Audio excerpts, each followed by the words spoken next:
আসসালামু আলাইকুম বন্ধুরা, কেমন আছো সবাই? আশা করি সবাই ভালো আছো, সুস্থ আছো। আলহামদুলিল্লাহ আমরাও খুব ভালো আছি, সুস্থ আছি। সোনালী রান্নাঘর উইথ ভিলেজ ফুড চ্যানেলে আপনাদের প্রত্যেকে স্বাগত জানাই।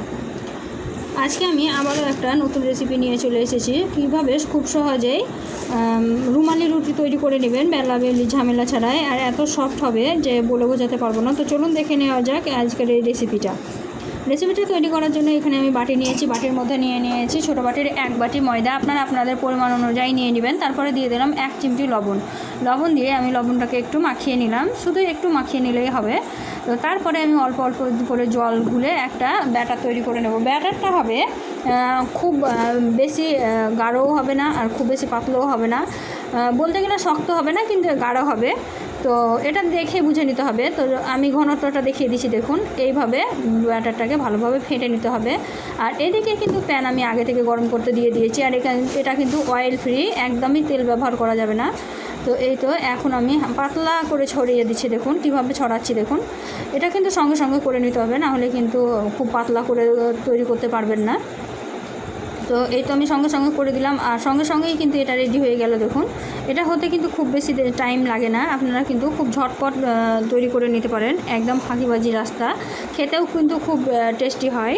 তো এই তো কিছুক্ষণ সময়ের মধ্যেই কিন্তু এটা হয়ে গেল। আর এটা উল্টিয়ে পাল্টিয়ে আমি ভালোভাবে সেঁকে নিব। তো দেখতেই পাচ্ছেন এটা কত সুন্দর, কত পাতলা হয়েছে, আমি দেখিয়ে দিলাম। তারপরে এখন আমি এটাকে উল্টিয়ে দিব।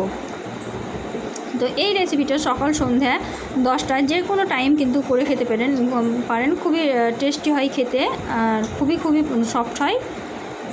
আর বিশেষ করে আটা বেলাবেলির ঝামেলা থাকে না, মাখারও ঝামেলা থাকানো, আর রুটিটা খুব সফট হয়। এই তো দেখতেই পাচ্ছেন কত সুন্দর হয়েছে। আমি আপনাদেরকে একটু দেখাচ্ছি, দেখুন ফুলছে কত সুন্দর। তো রুটিটা কিন্তু সম্পূর্ণ ফুলবে না, অল্প অল্প ফুলবে। এই তো আমি দেখিয়ে দিলাম, কারণ এটা অনেক পাতলা হয়, একদম রুমালি রুটি মানে রুমালি রুটি হয়, পাতলা পাতলা। তো এই তো আমি এপিট উপিট একদম সুন্দর কালার আসা পর্যন্ত সেঁকে নিয়েছি। আমার রুটিটা কিন্তু পারফেক্টভাবে হয়ে গেছে। এইভাবে একে একে আমি সবগুলো রুটি কিন্তু তৈরি করে নিয়েছি। আপনারাও কিন্তু একটু সময় নিয়ে এইভাবে রুটিগুলোকে তৈরি করে নেবেন। তো এখানে আমি 3টা রুটি তৈরি করে প্লেটের মধ্যে নিয়ে নিয়েছি, দেখতেই পাচ্ছেন। আর একদম কষা কষা হাঁসের মাংসর সঙ্গে বা চিকেনের সঙ্গে যার সঙ্গেই খাবেন, এটা কিন্তু একদম সুন্দরভাবে জমে যাবে। তো আজকের রেসিপিটা কার কার ভালো লাগলো কমেন্টে জানাতে ভুলবেন না। আর এই ধরনেরই আরও নিত্য নতুন রেসিপি পাওয়ার জন্য আমার চ্যানেলটিকে অবশ্যই সাবস্ক্রাইব করে দেবেন, পাশে থাকা বেল আইকনটিকে প্রেস করে দেবেন। আর প্রত্যেকে একটা করে কমেন্ট করবেন। আপনাদের একটা করে কমেন্ট আর একটা করে লাইক আমাদেরকে উৎসাহিত করে, মোটিভেট হয়, নতুন নতুন রেসিপি তৈরি করার আগ্রহ বেড়ে যায়।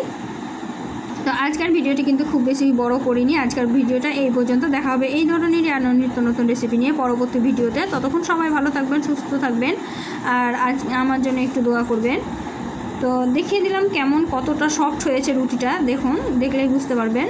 হাত দিয়ে মানে ফোল্ড করলেও ফোল্ড করা হবে, আবার শার্ট করলেও শার্ট করে দেওয়া হবে, কোনো অসুবিধা নেই।